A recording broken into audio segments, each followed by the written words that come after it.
बिल्कुल मीनाक्षी, एक long term planning जो है वो किसानों ने कर रखी है। ट्रैक्टर रैली हमने ऑलरेडी देखी और 26 जनवरी को गणतंत्र दिवस पर किसान जो है वो दिल्ली में एक ट्रैक्टर परेड जो है वो दिल्ली में निकालना चाहते हैं। तो किसानों की जो प्लानिंग है वो लॉन्ग टर्म है, किस तरह से क्या क्या चीज़ें करनी है, किस तरह से सरकार पर दबाव बनाना है, क्या क्या उसके लिए करना है, वो सब वो सोच करके आए हैं। बहरहाल आज की मीटिंग, क्योंकि 8वें दौर की मीटिंग आज है और अगर अमित शाह के साथ जो मीटिंग हुई उसको आप जोड़ें तो 9 दौर की मीटिंग्स अभी तक किसानों के साथ सरकार की हो चुकी है। लेकिन आज ज्यादातर किसान जिनसे मैंने मीनाक्षी बात की बस में बैठ करके और यहाँ पर आने के बाद भी सब यही कह रहे थे कि किसी और प्रपोजल की कोई गुंजाइश नहीं है। पहले आप कानून वापस लीजिए, फिर हम आपसे किसी चीज पर बातचीत या चर्चा करेंगे। कानून अगर आप वापस नहीं लेते हैं तो किसी और बातचीत की जो है गुंजाइश नहीं बचती है। अच्छा, ये भी बड़ी हैरानी की बात है कि अगर कानून वापस ले ही लिए जाते हैं तो फिर चर्चा किस बात की होगी? सारा मसला तो कृषि कानूनों पर ही है, फिर चर्चा के लिए जगह कहां रह जाएगी?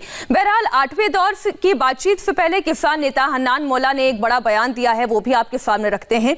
हन्नान मौला ने कहा है कि सरकार बातचीत के नाम पर मजाक कर रही है, उनकी मांग पर कई बार बात हो रही है, किसानों पर वो अपनी राय थोपना चाहते हैं।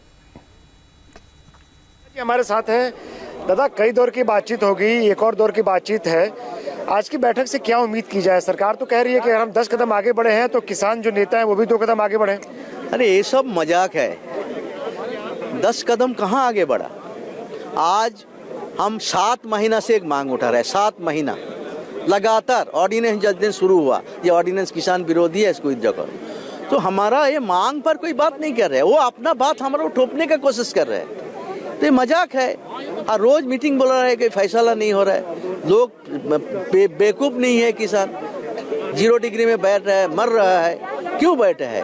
उसको ये आशंका है इस कानून से हमारा हिंदुस्तान का किसान खत्म हो जाएगा। ये किसान का विश्वास है, अब जबरदस्ती इसको हला नहीं सकता।